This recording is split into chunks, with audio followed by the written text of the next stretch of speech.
Ketika itu semeton dari baru hamil sampai lahir, sampai kadek berusia 2 tahun, ibunya kadek ini benar-benar bekerja keras semeton. Dia tuh ingin kadek mendapatkan yang terbaik. Bahkan setelah sekarang kadek ini umurnya itu hampir 30 tahun ketika itu, ibunya sampai tidak menikah sama sekali karena ibunya tidak mau memberikan masa kecil yang tidak bahagia untuk si kadek. Neneknya si kadek menjelaskan bapaknya si kadek ini adalah seseorang yang memutih, yang terkenal banget bisa mengobati orang yang kena sakit Bali. Dan ternyata ayah kandung dari si kadek ini berasal dari desa tetangga. Wih, semeton di sana kadek tuh kayak merasa tertampar dengan fakta yang dia ketahui semeton. Dan semeton tahu nggak? Ternyata alasan ibunya tidak pernah mengungkit siapa bapaknya, dari mana bapaknya berasal, karena ibunya masih belum ikhlas dan belum bisa memaafkan. Ketika ibunya bilang kalau dia hamil si kadek, bapaknya kadek malah bilang, itu bukan anak saya kan. Saya tahu kamu berbohong, saya tahu kamu tidur dengan banyak lelaki, tapi kamu menuduh sayalah ayah dari anak kamu. Dan semeton tahu nggak? Ternyata lagi, ayah kandungnya si kadek ini adalah seorang yang sudah punya istri dan anak. Dan ternyata ibunya kadek ini sampai bisa hamil dengan bapaknya kadek karena ibunya kadek ini dulu sempat kena penyakit bebayi dan berobatlah di tempat ayahnya si kadek. Dan kengken kaden unduke saat ibunya ini berobat di tempatnya ayahnya si kadek, ibunya ini tiba-tiba hamil dan cerita kepada kakek dan juga bekaknya si kadek kalau yang menghamili dia adalah si orang memutih yang mengobati dia selama ini, yaitu ayah kandungnya si kadek. Boom! Kok gini? Jadi alasan selama ini ibunya tidak pernah mengungkit ayahnya, alasan ibunya kadek mati-matian menjaga kadek, memberikan yang terbaik, karena ibunya mungkin tidak mau kadek mengetahui kalau kelahirannya di dunia ini tidak diakui oleh ayah kandungnya sendiri semeton. Wih, di sana semeton, peka dan juga neneknya si kadek menangis menceritakan semua penderitaan ibunya si kadek. Berpuluh-puluh tahun ibunya ini membangun bisnis properti sampai bisa sesukses dan seterkenal sekarang semeton. Dan ibu dari si kadek ini juga memilih tidak menikah. Dan ibunya si kadek ini terpaksa menikah dengan keris karena tidak mau kalau si kadek ini nanti terkena dampak negatif karena tidak punya ayah di skala dan skala gitu loh semeton. Karena menurut kepercayaan orang tuanya ibu dari si kadek ini, kalau ada anak yang menikah lahir tidak ada ayahnya, itu mungkin nanti akan berdampak negatif kepada si anak. Tapi kalau anak ibunya ini menikah dengan benda seperti keris atau pedang atau belakas atau apapun itu dipercaya simbolis sebagai orang tua dari si anak. Begitu semeton konon katanya cerita dari nenek si kadek. Tapi semeton di situ kadek benar-benar menangis mengetahui fakta ini. Dan kadek bertanya dong, siapa nama bapak saya? Peka dan juga ibunya Peka dan juga neneknya si kadek bercerita, bapaknya si kadek namanya si Jero ini. Dan sekarang keadaan dari si Jero ini tuh sudah benar-benar boom semeton. Ternyata bapaknya si kadek ini sudah menjadi ODGJ yang akan berjalan setiap hari di jalan raya hanya menggunakan kamen saja. Setiap hari dia akan berkeliling kemanapun yang dia mau menggunakan tongkat. Tapi di rainan tertentu, ketika kesadaran ayahnya ini kembali, dia akan pulang kembali ke rumah. Tapi di rainan tertentu lagi, ketika penyakit ODGJ-nya ini kambuh, bapaknya kadek ini akan bertelanjang dada cuma menggunakan kamen putih dan membawa tongkat. Dia akan berjalan menyusuri desa. Keluarga dari bapaknya si kadek ini sudah berusaha semaksimal mungkin, sudah mengajak berobat ke Balian, sudah ke orang pintar, ke rumah sakit juga sudah, tapi tidak ada perubahan sama sekali semeton. Bahkan ketika itu neneknya kadek bilang, sampai saat ini bapak kamu masih dalam keadaan seperti itu, bahkan makin parah. Kalau dulu mungkin semetonnya bapaknya kadek ini ketika kewarasannya kembali, dia akan pulang. Dan mungkin setelah kumat lagi akan kembali kayak ngelindeng gitu di seputar desa. Tapi sekarang menurut neneknya si kadek, bapaknya ini sudah tidak cuma berputar di sekitaran desa saja teman-teman, dia sudah akan keluar dari desa, entah kadang-kadang ke Bleleng, entah kadang-kadang ke Bangli, entah kadang-kadang ke Denpasar. Pokoknya dia cuma berjalan tanpa arah dengan pandangan yang kosong, seolah-olah bapaknya si Kadek ini mengikuti seseorang yang berjalan di depannya dia teman-teman. Wih semeton, di sana Kadek benar-benar siap menerima kenyataan dan tahu fakta yang sebenarnya yang disembunyikan oleh keluarga besarnya selama ini. Ternyata selama ini ibunya diam bukan karena egois, tapi ingin menjaga perasaannya si Kadek, karena takut mungkin kalau Kadek nanti akan ngedown dan ngedrop. Terus setelah itu semetonnya, besok paginya si Kadek pun pulang ke Denpasar. Dia meminta maaf kepada ibunya dan menceritakan apa yang dia dengar dari neneknya. Di sana semeton, ibunya Kadek menangis sambil memeluk Kadek dan bilang, "Ibu tidak pernah mau kamu seperti ini, nak. Ibu minta maaf kalau memang karena ibu kamu merasa dibuang oleh bapak kandungmu sendiri. Tapi percayalah, apapun yang ibu lakukan semua demi kamu. Ibu hanya ingin kamu bahagia. Kamu harus hidup bahagia dan menjadi orang sukses. Ibu tidak mau kamu seperti ayahmu kelak." Wih, semeton akhirnya Kadek dengan ibunya berpelukan dan mereka menangis. Di sana Kadek benar-benar merasa menyesal gitu loh. Kenapa dia sudah dengan tanpa sengaja membuka luka lama yang disimpan oleh ibunya sendiri. Nah akhirnya setelah mereka entah berapa jam saling berpelukan dan menangis, ibunya pun duduk dan menceritakan semuanya kepada Kadek. Dan ibunya sempat bertanya, "Apakah kamu pernah bermimpi didatangi oleh bapakmu?" Kadek pun menceritakan semuanya, semeton. Dari mimpi dia bertemu dengan seorang lelaki yang memakai kamen putih, baju putih, bawa tongkat. Dari Kadek juga bermimpi, sering sekali dia bermimpi menaiki gunung, kemudian dia dilukat oleh wanita yang sangat cantik. Dan juga Kadek juga bercerita kepada ibunya, kalau Kadek sempat mendengar bisikan kalau dia harus segera mewinten dan metelah. Di sana tangis ibunya makin pecah semeton. Kadek bingung dong, ibu kenapa kok menangis seperti ini? Nah, ibunya cerita, selama ini ibu dengan kakek dan juga neneknya si Kadek takut jangan sampai Kadek ini seperti bapaknya, yaitu menjadi orang memutih.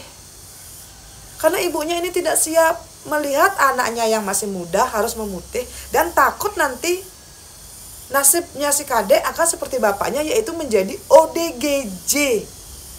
Wih, semeton di situ Kadek benar-benar bingung, ini kenapa? Nah, setelah Kadek berdiskusi dengan ibunya, Kadek dengan ibunya pun mengambil inisiatif.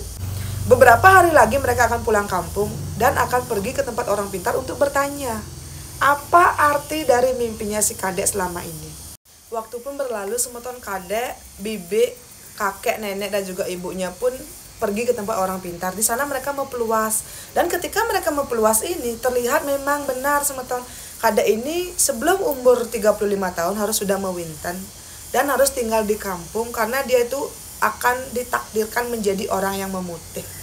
Di sana ibunya menangis, berteriak histeris, "Kenapa harus anak saya? Kenapa harus anak saya?" Kadek entah kenapa setelah mendengar kayak petun dari yang di atas ini, dia tuh merasa kayak sangat damai dan lega, seolah-olah hatinya yang kosong terisi kembali semeton. Nah setelah itu beberapa bulan berlalu, Kadek pun mengatakan yang sebenarnya kepada calon mertuanya, dan calon mertuanya pun tetap mendukung semeton. Apapun keputusannya si Kadek, mereka mendukung karena orang tua dari si Gek Putu ini kayak kasihan gitu loh kepada si Kadek. Nah akhirnya semetonnya Kadek pun menikah dengan Gek Putu. Dan setelah menikah ini lambat laun entah kenapa kakek dan neneknya si Kadek ini mulai sakit. Dan karena alasan itulah Kadek dan juga ibu dan juga istrinya pulang kampung. Dan Kadek ngajak seminggu sekali atau 2 kali ke kota Denpasar untuk mengontrol bisnis properti ibunya. Ketika Kadek tinggal di kampung ini, dia merasa sangat damai. Dia juga merasa kok sepertinya saya lebih nyaman di kampung. Akhirnya Kadek pun meminta izin kepada ibunya untuk membangun rumah sendiri di samping rumah kakek dan neneknya. Di samping rumah kakek dan neneknya itu ada lahan yang kosong sekitar 10 are, dan Kadek meminta izin untuk membangun di sana dan diiyakan. Singkat cerita setelah rumah jadi, meraja juga sudah diplaspas, pokoknya sudah siap semeton. Si Kadek ini mulai senang, dia itu mulai senang trisandie, menghafalkan mantra-mantra dan lain sebagainya. Pokoknya Entah kenapa kadek ini seperti mendapatkan panggilan untuk lebih dekat dan juga lebih taat kepada beliau. Yang walaupun menurut kadek sebetulnya di masa-masa itu banyak banget ada masalah, banyak banget ada cobaan, tapi Astungkara berkat dukungan dari istri, ibu, kakek dan juga neneknya si kadek, semua bisa kadek lalui sebetulnya. Sampai suatu ketika saat kadek ini sudah berumur 34 tahun, kadek pun mewinten sari dengan istrinya. Dan kadek pun tetap dari kampung dia mengontrol bisnis properti ibunya sebetulnya. Dan waktu itu akhirnya pekaknya si kadek berpulang karena memang sudah faktor usia. Setelah pekaknya ini diaben dan melinggih, tiba-tiba kok suatu hari sebetulnya datang seorang wanita yang terlihat sudah mungkin umurnya itu kira-kira 60 tahunan. Si wanita ini terlihat sangat lusuh, wajahnya pucat, dan dia datang bersama dengan anak perempuannya. Waktu itu si anak perempuan ini bertanya kepada si kadek, "Beli, tahu nggak rumahnya si ini. Nah, si kadek pun, "Enggak, itu kok nama ibunya ditanyakan oleh si gadis ini," gitu loh. "Ya itu ibu saya, kenapa?" Nah, tiba-tiba si wanita ini dengan si ibu ini meminta bertemu dengan ibunya si kadek, dan kadek pun mengantar wanita ini ke rumah ibunya yang memang waktu itu memang tinggal bersama bibi, adik sepupu dan juga neneknya, kan pekaknya sudah berpulang. Di sana tiba-tiba semeton si ibu yang dari tadi terlihat lusuh dan juga sangat kucel ini datang dan kemudian berlutut di kaki ibunya si kadek. Di sana kadek bingung, ini kenapa gitu loh, kok seperti di film-film Pindang Mekeber gitu, ini kenapa? Dan di sana ibunya si kadek pun menangis dan mengusir si wanita ini. Dan ternyata ketika ibunya si kadek dengan si wanita tua ini bertengkar, bukan bertengkar kayak saling jengat-jengatan, ibunya kadek cutek mengusir si wanita ini, dan si wanita ini cutek tidak ingin pergi. Si kadek pun menenangkan dan mereka disuruh untuk duduk. Di ruang tamu, si wanita tua dengan si anaknya ini menangis meminta maaf pada ibunya si kadek. Ibunya si kadek malah makin menangis dan mengusir dan berkata kasar kepada si ibu tua ini. Nah, neneknya si kadek pun menenangkan putrinya semeton. Dia bilang, "Tenang nak, tenang, kita selesaikan ini sebaik mungkin." Dan ternyata semeton, si ibu tua ini yang datang bersama dengan putrinya adalah istri pertama dari ayahnya si kadek. Dan saat itu istri pertama dari ayahnya ini datang ke tempatnya si kadek karena ingin meminta bantuan kepada ibunya si kadek agar diperbolehkan mempertemukan kadek dengan suaminya. Karena saat itu suaminya sakit ODGJ-nya ini sudah makin parah. Suaminya sudah sekitar 1 tahun tidak pernah pulang ke rumah. Suaminya ini yang dulunya berjalan membawa tongkat dan memakai kamen, sekarang tidak memakai sehelai benang pun dan akan berjalan mengelilingi Pulau Bali entah dimanapun itu. Saat dia mengantuk dia akan tidur di selokan, saat dia lapar dia akan memakan makanan warga, dan apapun yang dia temukan, entah itu di warung, entah itu di restoran, entah itu di minimarket, pokoknya setiap dia lapar dia akan masuk dan memakan makanan yang ada dan dia akan kabur. Karena banyak yang mengenali si ayahnya si kadek ini, banyaklah pelungguhan atau komplain yang datang ke rumah istri pertama. Dan karena memang istri pertama dan juga keluarga besar dari ayahnya si kadek ini sudah tidak tahan lagi, mereka pun mepeluas. Dan saat mepeluas terlihatlah bahwa yang nyakitin ayahnya si kadek adalah karena ayahnya ini mengelen-ngelenkan darah dagingnya sendiri atau sentananya sendiri semeton, yaitu si kadek.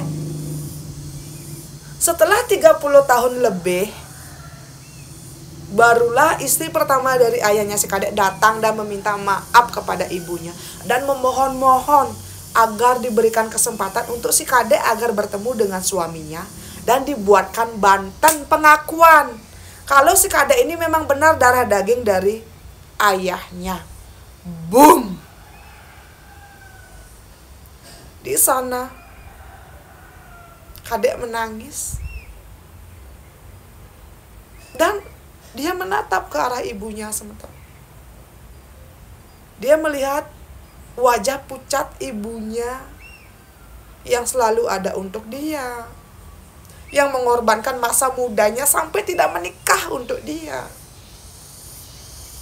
Untuk pertama kali dia melihat ibunya ini terlihat sangat kesal, sangat sedih, putus asa, dan campur aduk gitu loh semata. Kadek tidak berani mengucapkan sepatah kata pun. Dia hanya ingin ibunya yang mengambil keputusan. Ketika itu entah bagaimana ibunya pun berubah pikiran dan memberikan izin Kadek menemui ayahnya. Ketika itu semeton, beberapa hari pun berlalu. Kadek, ibunya, neneknya dengan bibinya yang tinggal satu rumah dengan mereka naik mobil diikuti dengan keluarga besar dari ayah kandung si Kadek. Ketika itu Kadek diberitahu kalau ayahnya sedang berada di Singaraja karena sedang terlunta-lunta di tepi pantai. Kadek pun deg-degan semeton. Dia tuh penasaran bagaimana sih goban bapaknya yang sudah menipu ibunya dan menelantarkan dia. Di sebuah pantai di daerah Lopina, Kadek turun dengan keluarga besarnya dan juga dengan keluarga besar dari ayahnya. Dia melihat dari kejauhan ada seorang lelaki yang sedang berdiri sambil melipat tangan memandang ke arah laut. Pandangannya kosong dan si lelaki ini tidak menggunakan sehelai benang pun. Lelaki yang dia lihat sekarang sedang berdiri di tepi pantai benar-benar plak ketuplak. Lelaki yang sering dia lihat dalam mimpi yang tersenyum dan melambai ke arahnya dia. Cuma versinya kalau lelaki yang di dalam mimpi terlihat berwibawa, bersih dan sangat bijaksana gitu loh terlihat ya. Dan di dunia nyata lelaki ini tuh terlihat kotor dan juga tidak terurus semeton. Ketika itu istri pertama dari ayahnya si Kadek ini mendekati suaminya dan suaminya tidak bergerak, tidak bergeming, dia cuma bengong seolah-olah menunggu sesuatu di lautan lepas itu loh semeton. Nah ternyata istri pertama dari ayahnya ini membawa orang pintar. Orang pintar ini ngaturang pejati di Pura Segara yang ada di sana. Dan ayahnya ini mulai pingsan. Saat ayahnya ini pingsan, ayahnya pun dimasukkan ke dalam mobil dan mereka semua itu pergi ke sebuah penginapan yang memang sudah disediakan oleh istri pertama dari ayahnya. Di penginapan itu ayahnya dibersihkan, dipakaikan baju dan kayak dilukat oleh si orang pintar ini. Kemudian Kadek juga dilukat dengan ayahnya semeton. Setelah Kadek dan juga ayahnya ini dilukat, tiba-tiba ayahnya ini bersikap seperti orang normal dan memandang ke arahnya Kadek. Seolah-olah ayahnya ini tahu kalau Kadek ini adalah putranya yang selama ini tidak dia akui dan sampai membuat dia kepanasan dan menjadi ODGJ seperti itu. Singkat cerita di situ Kadek tidak tahu harus berbuat apa semeton. Ibunya menangis dan mereka semua menangis. Bapaknya meminta maaf kepada Kadek untuk apa yang dia lakukan. Keluarga besar ayahnya si Kadek ini juga meminta maaf kepada ibunya Kadek karena dulu mereka sempat tidak percaya kalau Kadek adalah darah daging dari bapaknya atau ayahnya. Di sana semeton, dengan berbesar hati ibunya si Kadek memaafkan dengan alasan karena dia tidak mau kalau suatu hari nanti Kadek juga akan kena getah dari perbuatan bapaknya. Karena ibunya percaya kalau putranya ini selama ini kan belum pernah mendapatkan tirte dari ayah kandungnya, dari sang kemulan ayah kandungnya. Ibunya tidak mau nanti anaknya kenapa-napa. Karena itulah ibunya berusaha menurunkan egonya dan memberikan maaf kepada mantan pacarnya itu. Sehingga cerita waktu berlalu setelah diadakan acara kayak ritual pengakuan kalau Kadek ini memang benar-benar darah daging ayahnya. Ayahnya mulai sembuh dan mulai tinggal kembali dengan istri pertamanya. Dan tahu nggak semeton, Kadek di sana kayak sadar gitu loh kalau ternyata lebih baik kita tidak tahu sesuatu daripada kita tahu sesuatu tapi akan membuat seseorang terluka karena rasa egois kita. Sehingga cerita setelah hari itu Kadek pun mulai menerima penangkilan. Dia pun mulai menjadi orang memutih sampai saat ini. Ini tuh sudah berlalu bertahun-tahun tapi sampai saat ini Kadek tidak pernah mau bertemu dengan ayah kandungnya. Dengan keluarga besar ayahnya juga dia tidak mau bertemu. Dan ibunya Kadek semeton sudah menikah. Iya. Akhirnya setelah ibunya bisa memaafkan mantan pacarnya, mengikhlaskan anaknya ketemu dengan ayah kandungnya, ibunya ini menikah dengan pacar yang sudah dia kencani selama 10 tahun. Ternyata selama ini ibunya ini punya pacar, tapi memang tidak ada niatan untuk menikah. Tapi setelah ibunya ini merasa ikhlas dan juga merelakan semuanya, dia pun bisa menerima pacarnya ini dan menikah sebentar. Akhirnya semuanya happy ending. Ibunya punya suami yang baik dan pindah tinggal di rumah suaminya. Dan ternyata suami dari ibunya ini masih satu desa dengan ibunya. Saat ini Kadek tinggal di kampung dengan putra pertamanya, istri, nenek, dan juga bibinya. Yang walaupun mereka beda rumah tapi kan masih bertetanggaan. Kadek bilang begini, dia tidak pernah menyesal lahir ke dunia ini, yang walaupun ternyata kelahirannya ini tidak diakui oleh ayah kandungnya. Tapi dari kisahnya ini Kadek mulai bisa belajar kalau sehebat apapun kita sebagai manusia menyembunyikan kesalahan yang kita buat, Tuhan tidak pernah tidur untuk kesalahan yang memang kita lakukan, Dan mungkin lidah tanpa tulang, tapi tidak dengan Tuhan. Tuhan selalu bisa mendengar dan selalu akan menyiapkan kejutan besar untuk kita manusia yang tidak mau bertanggung jawab atas apa yang kita lakukan. Suksema untuk beli Kadek atau beli Jero Kadek yang sudah mau membagikan kisahnya. Semoga saya dan juga semua yang menonton bisa mengambil sisi positif dari cerita ini. Bagaimana menurut kalian? Apakah kalian percaya cerita dari si Kadek atau kalian cuma berbohong, masa ada orang yang tidak mengakui anaknya disakiti seperti itu? Coba dong komentar. Karena Beli Kadek bilang dia pasti akan menonton dan membaca semua komentar dari kalian. Sukses semua untuk Beli Kadek. Beneran saya sangat terharu dengan perjuangan dari ibunya Beli Kadek. Dan akhirnya semuanya happy ending, Dan untuk semua yang sudah menonton dari awal sampai akhir, sukses semua banget. Jangan lupa like dan juga subscribe-nya. Jangan lupa hidupin juga lonceng notifikasinya agar kalian jadi orang pertama yang tahu ketika saya up video baru. Sampai ketemu di cerita selanjutnya. Dadah.